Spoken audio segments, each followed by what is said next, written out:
জুলুম কি জিনিস, জুলুমের ফল বড় ভয়াবহ। জালেম বুঝে না জুলুম কাকে বলে, নির্যাতনকারী বুঝে না জুলুম কাকে বলে, বোঝা উচিত। আবু হুরায়রা রাদিয়াল্লাহু তাআলা আনহু বলেন, রাসূল সাল্লাল্লাহু আলাইহি ওয়াসাল্লাম বলেছেন, ইন্নাল্লাহা ইউমলি লিজ-জালিমি, নিশ্চয় আল্লাহ তাআলা জালেমকে সুযোগ দেন, তার ক্ষমতা বহাল রাখেন, ও যেন কিছুদিন জুলুম করতে পারে। এটা আল্লাহর নীতি। আপনি মনে করেন এত বড় জালেম তবু ধ্বংস হয় না, এত বড় অত্যাচারী তবু ধ্বংস হয় না। রাসূল সাল্লাল্লাহু আলাইহি ওয়াসাল্লাম বলছেন, জালেমকে আল্লাহ কিছু সুযোগ দিয়ে দেন। এই যে আখাজাহু লাম ইউফলিথু, যখন আল্লাহ ধরেন তখন আল্লাহ ছাড়েন না, তখন জালেম বুঝতে পারে জুলুম কাকে বলে। নিশ্চিত আল্লাহ তাআলা জালেমকে কিছু সময় করে দেন, তখন সে মনে করে আমার কিছু হবে না, আমি মানুষের প্রতি যতই জুলুম করি না কেন, আমার অধীনস্থ মানুষের প্রতি যতই আমি অত্যাচার করি না কেন, আমার কিছুই হবে না। কেন? আল্লাহ যা তাকে সুযোগ দিয়েছেন, এই সুযোগে এই ক্ষমতার আশায় সে মানুষের প্রতি নির্যাতন চালিয়ে যায়। যখন আল্লাহ তাকে ধরেন আর তাকে ছাড়েন না, জালেম বুঝতে পারে না জুলুম কাকে বলে। জালেম বুঝতে পারবে জুলুম কাকে বলে বিচারের মাঠে।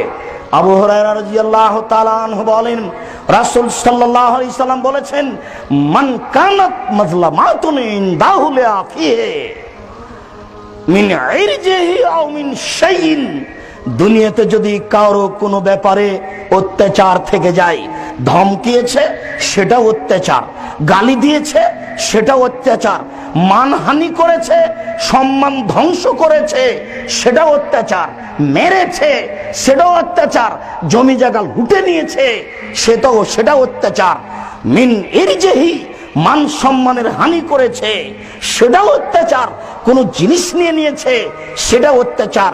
সাই যে কোনো ব্যাপারে, যে কোনো কিছুর ব্যাপারে যদি মানুষ মানুষের প্রতি অত্যাচার করে থাকে, আল্লাহর নবী বলছেন, ফালইয়াতাহাল্লালহু মিনহু আল-ইয়াওমা, আজই যেন সেটা সংশোধন করে নেই।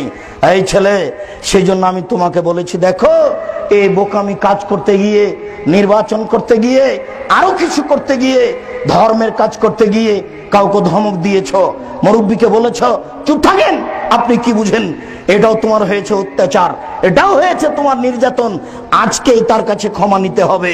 রাসূল সাল্লাল্লাহু আলাইহি ওয়াসাল্লাম বলছেন, ফালইয়াতাহাল্লালহু মিনহু আল-ইয়াওমা, আজকেই সমাধান নিতে হবে। ওই দিন আসার পূর্বে আল্লাহ কোনো দিরহাম ওয়ালা দিনার, যেদিন কোনো টাকা থাকবে না, যেদিন কোনো সম্পদ থাকবে না, যেদিন কোনো অর্থ থাকবে না, যেদিন কোনো সম্পদ থাকবে না, সেই দিনের আগে আগে যে কোনো মূল্যে রিকশাওয়ালাকে এক থাপ্পড় মেরে থাকলে তাকে খুঁজে বের করে তার হাত ধরে ক্ষমা নিতে হবে। কারো মান সম্মানের হানি করে থাকলে, কাউকে অপদস্থ অপমান করে থাকলে হাতে হাতে এখনই তার হাত ধরে ক্ষমা নিয়ে সেটা পূরণ করে নিতে হবে। কেন? ইন কানা লাহু আমালুন ফাউখিযা বিমাজলিমাতিহি, তার যদি ইন কানা লাহু আমালুন সলিহ, ভালো আমল যদি কিছু থেকে থাকে, অত্যাচারী ব্যক্তির, জালেম ব্যক্তির যদি কোনো ভালো কাজ করে থাকে, ভালো কাজ থাকে, অত্যাচারী ব্যক্তি দান করেছে তার একটা নেকি আছে, অত্যাচারী জালেম ব্যক্তি হজ করেছে তার একটা নেকি আছে, অত্যাচারী মানুষের সাথে কোনো কারোর সাথে ভালো আচরণ করেছে তার একটা নেকি আছে। বিচারের মাঠে তার এই নেকি তার অত্যাচার অনুযায়ী নিয়ে নেওয়া হবে, তার এই নেকি তার জুলুম অনুপাতে নিয়ে নেওয়া হবে। যেই পরিমাণ জুলুম সেই পরিমাণ তার নেকি নিয়ে নেওয়া হবে। ফাইলাম তাকুন লাহু হাসানা, তার যদি নেকি না থাকে, তার যদি ভালো আমল না থাকে, এই জালেমের যদি নেকি না থাকে, এই অত্যাচারীর যদি নেকি না থাকে, তাহলে রাসূল সাল্লাল্লাহু আলাইহি ওয়াসাল্লাম বলেন, উখিযা মিন হাসানাতে সাহেবেহি, তাহলে যার প্রতি অত্যাচার করেছে তাকে তার নেকি, তার পাপ নিয়ে নেওয়া হবে। তাহলে মিন সাইয়াতে সাহেবেহি, যার প্রতি অত্যাচার করেছে তার পাপ নিয়ে এর উপরে চাপিয়ে দেওয়া হবে, ফাহমেলা আলাইহে, এর উপরে চাপিয়ে দেওয়া হবে। যার প্রতি অত্যাচার করেছে ওই ব্যক্তির পাপ নিয়ে এর উপরে চাপিয়ে দেওয়া হবে।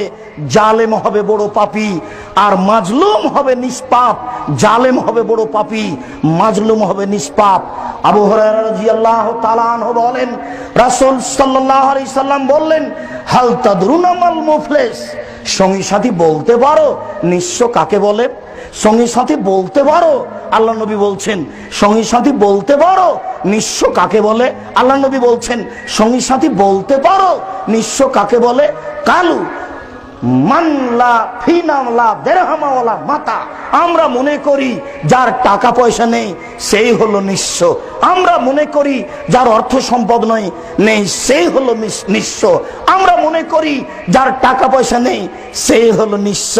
তখন আল্লাহ রাসূল বলছেন, শোনো, আল মুফলিসু মিন উম্মতি, আমার উম্মতের সবচেয়ে নিঃস্ব ব্যক্তি সেই, আমার উম্মতের সবচেয়ে নিঃস্ব ব্যক্তি সেই, আমার উম্মতের সবচেয়ে নিঃস্ব ব্যক্তি সেই, ইয়াতি ইয়াউমুল কিয়ামা বিসলাতিন ওয়া যাকাতিন ওয়া সিয়ামিন, বিচারের মাঠে আসবে আমার সেই উম্মত সালাত নিয়ে, যাকাত নিয়ে, দান নিয়ে।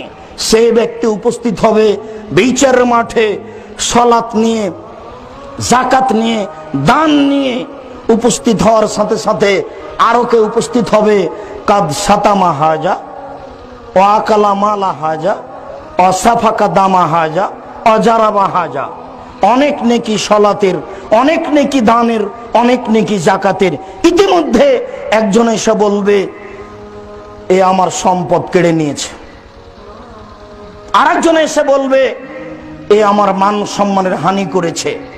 আরেকজন এসে বলবে, এ আমাকে অন্যায়ভাবে মেরেছে। আরেকজন এসে বলবে, এ আমার রক্ত প্রবাহিত করেছে। তখন বিচার হবে কিভাবে? ও তো বিচারের মাঠে টাকা নাই যে পরিশোধ করা হবে। ও তো বিচারের মাঠে হাত ধরে ও ক্ষমা হবে না, হাত ধরে ক্ষমা নেওয়া যাবে না। হাত ধরে ক্ষমা নেওয়ার কোনো পথ নেই, টাকাও দেওয়ার কোনো পথ নেই। রাসূল সাল্লাল্লাহু আলাইহি সাল্লাম বললেন, ফাইউতা হাজা মিন হাসানাতিহি ওয়া হাজা মিন হাসানাতিহি, তার নেকি থেকে একে দেওয়া হবে, একে দেওয়া হবে, একে দেওয়া হবে। রিকশাওয়ালা দাঁড়িয়ে গেছে, অধীনস্থ নেতার অধীনে যারা আছে তারা দাঁড়িয়ে গেছে, যার জমি দখল করে নেওয়া হয়েছে সে দাঁড়িয়ে গেছে। সব তো এখন উপস্থিত। কিভাবে দেওয়া হবে? ফা ইউ তাহাজা ও ফা ইউ তাহাজা, তাকে দেওয়া হবে এ নেকি, তাকে দেওয়া হবে এ নেকি, তাকে দেওয়া হবে এ নেকি, হাত্তা লাইফ জামা আলাইহে।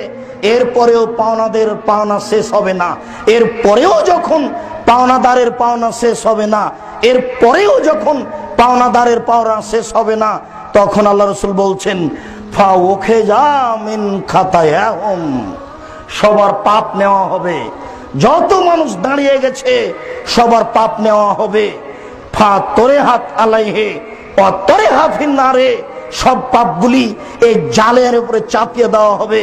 এরপরে জালেমকে জাহান্নামে নিক্ষেপ করা হবে। জালেম নেতা জানে না এই জুলুম নেতৃত্ব কাকে বলে, জালেম ব্যক্তি জানে না এই জুলুম কাকে বলে। বিচারের মাঠে যখন নেকি দিয়ে বুঝিয়ে দেওয়া হবে, বিচারের মাঠে যখন পাপ নিয়ে হিসাব নিকাশ করা হবে, সেদিন বুঝতে পারবে জুলুম কাকে বলে।